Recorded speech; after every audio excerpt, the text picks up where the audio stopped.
Hello, I'm Sana from Ready and Thriving, and today we're talking about preparing a pet emergency kit. And we'll talk about three key things, because a lot of times when you think about emergency kit, you think about a first aid kit. So if something happens medically and you need to do something urgently, or to stabilize a wound before you take them to a vet, something like that. So we'll talk about the first aid kit. We'll also talk about disaster preparedness. So if anything really big comes up, what are some of the things that you should have around just so that you can make sure that your pet is also safe and sound? And then also a few tips about just having certain things just handy in the right place at the right time, just to make sure that if something else pops up, that you're ready to take really good care of your pet. So let's get started. The first part is talking about first aid and taking care of any medical needs that come up. Now, the really key thing for this is that you really want to have something that is very handy if there is some sort of injury that requires some attention. And perhaps you can just treat it right then. So, put a bandage on your pet, for example, and then they're fine and they don't need to be taken to the vet.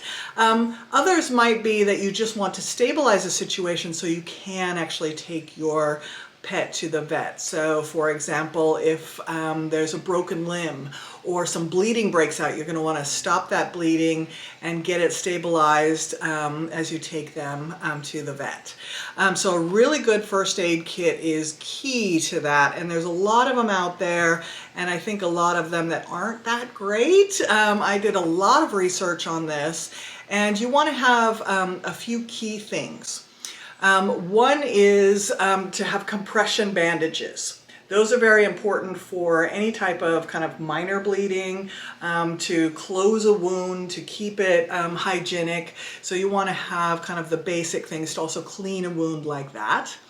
You also want to have things that would stabilize an area. So if a bone broke or something is going on where your pet is, going after something, you want to make sure that you can have some braces and some other types of bigger bandages so that you can hold an area still or to protect a whole area so that your pet doesn't disturb it further before it gets further treatment that it needs. So a really good first aid kit that has those types of things, really important. Now, mostly that's going to be similar to what you may have in a human first aid kit, except you need to make sure you've got the things that are the right size. So particularly if you have a smaller cat or dog, then you're going to want to make sure to have, smaller size items. And getting a first aid kit for pets is perfect for that. The other key thing is that you want to have really something special to stop the bleeding. Now in this particular kit it didn't come with that, but I got some Sriptic powder, and what you do is you put that powder actually on the bleeding area. It will help it to clot. And that is really important to help dogs or cats to stop bleeding quickly, which could be really important. So I really recommend to get this. I understand that this kit now, there is a version that has this in it as well, so highly recommend to get that. I think this is really key in an emergency so you can stop that bleeding, get it clotted, get a wound settled, and either that's the treatment or to be able to have time to get it to the vet and so that it's safe and sound. So that's the other kind of key thing to get. Also would be good to have some sort of medications for pain. So a small anti-inflammatory that is just the right size for your pet. So you may have that from perhaps a previous injury, and that can go right into your kit.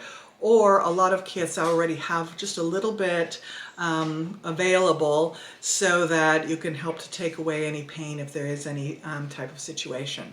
So really important to have a great first aid kit. And then the number one top tip for this, it has to be where you're going to use it. So don't tuck it away in the back of a closet where you may even forget where it is.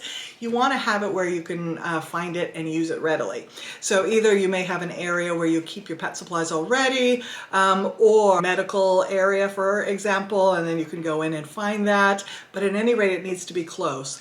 And if you are someone who takes your dogs out to a dog park quite a lot or something like that, why not just keep it in the car or in their travel bag so that it's always handy where and when you actually will need it.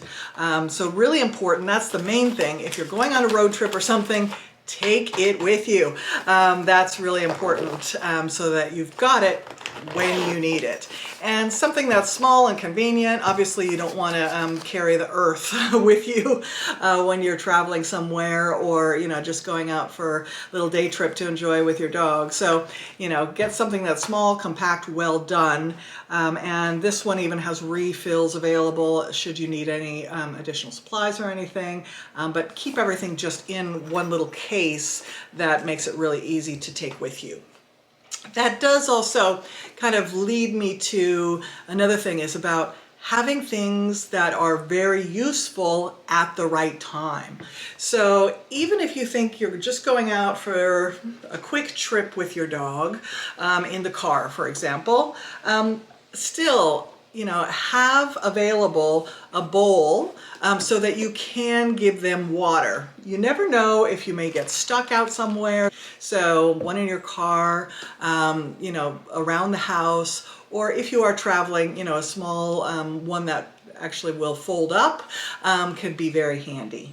Likewise, you may want to keep just a bit of food with you in kind of key areas like the car, just in case, again, something comes up and you may be someplace stuck overnight or something like that. So do keep things handy where and when you think that you'll be going somewhere. Final area is thinking about disaster relief and, you know, what happens, let's say if there's a hurricane, a tornado, or some other type of disaster. Now, we have our own disaster preparedness, and for people, you can go ahead and also check out my videos about preparing for those. And I do have a full, you know, real like home disaster kit that has some food for people, blankets, you know, all the things that you need to survive and thrive should there be some sort of emergency. And so I'd like to have dog supplies in there as well. So if you've seen any of my other videos, you need to always start with a good first aid kit. You need to also have special things that will keep you safe and sound and warm. So this kit here also already has a blanket in it, so that's important. So one of those Mylar or silver blankets to keep an animal warm.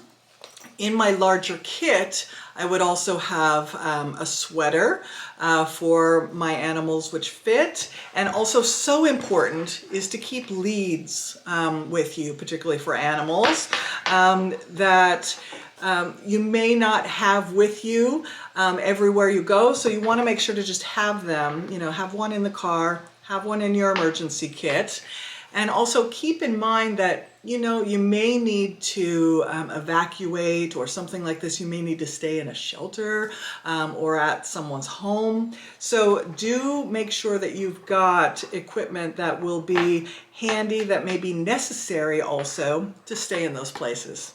So some places may require a muzzle, for example, and while you know, dogs mostly don't like that, you may need to also just have one handy so that there's no issues should you have to go to a shelter where they may require it. If you do have a small enough animal like a cat or someone who would fit inside a carrying case or a crate, have that handy as well, just again as that second buttress of being prepared just in case you have to go somewhere and you want your animal to go with you and be accepted, and they may need to be in a crate or on a lead, something like that. If you are in an area that has flooding or other types of situations that may come up, you may want to also consider to get a flotation device for your dog. Now, or cat or pet. And this one would fit a cat or my small dog. So do think through all of those things. Normally for a home emergency kit, you're going to want to have a couple of weeks at least of food in it. If it's in a car emergency kit, it at least has to be overnight. I do like the idea of having a 72-hour kind of jump bag, if you will, or go bag for your pet as well, for any type of emergency that may come out that you may have to actually evacuate. So I just keep that in the car, 72 hours or 3 days worth of food, water, and kind of really just the basics. Part of any type of emergency or disaster preparedness for animals is to make sure that that pet is identifiable and that it can be traced back to you so that you can be found should you at all be separated. Now, there are a number of different things, of course. The most kind of traditional is, dog tags, right? So to have name, phone number, on a collar that can be found. Now that can be helpful. However, in some emergency situations the collars may come off, or if they don't normally wear them, then that could be an issue. Also, for other animals like horses, if they have to be released, for example, if fires are coming and they just have to be released, you can't do anything about transporting them properly. You may actually have to take off all of their equipment so that if they're running, they don't get snagged on anything. So identification that is actually on the body is even better. So that means microchips, which are a great solution. And most animals, you can get a microchip in the kind of standard area for your region.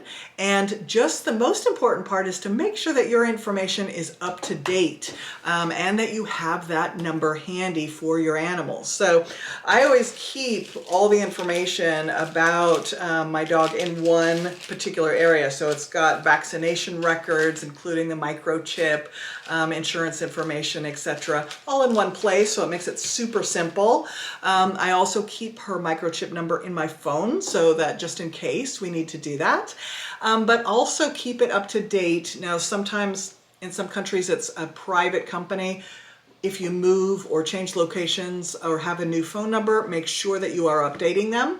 In other countries, it may be that the kind of national registry for different animals may have those types of lists as well. That's how I normally do it, is keep that one updated. That's through the kennel service in my country, but also just making sure that you've got all of those updated with your vet or what have you, really important. This is for horses, for example. If you don't have the microchip, you're obviously letting them, taking off everything and letting them run. One thing you can do is to actually paint on their hooves phone number, contact phone number, so that when the horses are safely found and rounded up, that they'll be able to contact you. So really important to keep those things and to be identified just in case you guys get separated, or if there's any question about the animals are vaccinated, are safe and sound, and have a loving owner somewhere that they can find you again. Now, we've talked about all these emergencies. Now, first aid, obviously, that's more of a short term, let's take care of something. But thinking about disasters, or maybe you're out and about in your car and you get stuck or something like this, both of these, think also about the kind of mental stimulation and mental wellness of your pet as well.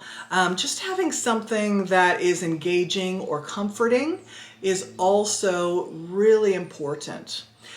So get their favorite ball or toy or a little blanket that they're very comfortable with, and have that. It really is invaluable. I do have a personal story that myself and my dog had to evacuate my house at one point because of a fire. And overnight, we didn't really know how long we'd be out. Maybe it would just be one night.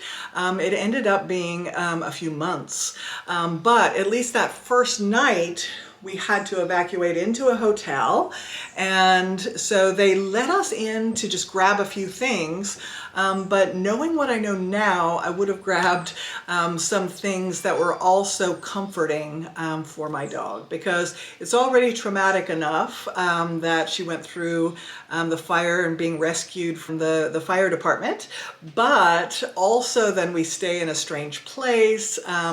And really, for her to have a toy and her favorite blanket would have been incredibly comforting. I did run out to the store and buy a new toy for her, which helped. But really nice for her to have something familiar. So now I keep those types of things in my car for a jump bag, and also in my home emergency kit, something that's very enriching and comforting. And then finally, a couple other really good things to do are to do a little bit of investigating or preparation. Should you need to leave your home for any reason, know which shelters and also perhaps which friends or family members could help to take in your animal during that time. Or if anything should happen to you, is there someone who locally could take your animal and take care of the animal during that time. So make sure to do a little bit of preparation to have that information and also have it readily available for anyone who might find that. So I keep that information in my emergency list on my phone, also in my wallet, and then at home you can get like little stickers in your windows that alert any emergency personnel that there is a dog or a cat or an animal, and it'll say exactly how many and who they are in the home, so that if that fire department needs to come in, they know to look for a certain number of animals and that they can rescue them. Also, I have a little signifier on my keys as well that just is saying I've got a dog at home. So in the case of any emergency, there should be no question that regardless of anyone who might go through my things to figure out what's going on, they will know that there's a pet at home that needs some attention and who they can call to help to take care of that pet during that time. So do think about just having a few of those things around just as a secondary backup as well, or to prepare for an emergency should anyone have to come into your home, rescue your animals, or to take care of them during a time of need. And just to recap, make sure that you've got a great first aid kit and keep it handy. Don't put it in the back of the closet. That first aid kit should have things to stop bleeding and to wrap wounds, to be able to stabilize a situation and also take care of pain. So I will put in the notes a link to this one should you like to look at this particular one, which I think is a great one. But make sure you've got all those things, and then keep any other items just in the same bag. So it's super simple. You just grab this anytime you're headed out to the dog park or on a road trip or anything like that. Keep also handy in certain places where you may be with your animals, a place to have water bowls, maybe a little bit of extra food just in the car or in your own personal evacuation bag. And then for your disaster preparedness, that's a little bit longer. So that should be at least 2 weeks, and some people even do 3 months depending on what you're thinking about the disasters in your area. But at least 2 weeks of food. Make sure to have a good lead. Make sure to have anything like a muzzle, and also a bag or a crate that your animal can live in safely and be accepted at a shelter or at a friend's home. And then anything special that you might need. So, if you have flooding, hurricanes, things like this, go ahead and get a little life preserver, or if there are other types of things that might be needed in your area, just stock those in your home emergency kit.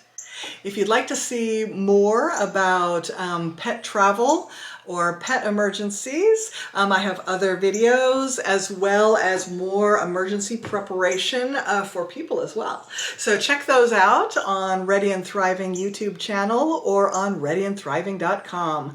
Again, thank you so much, and I hope this was helpful.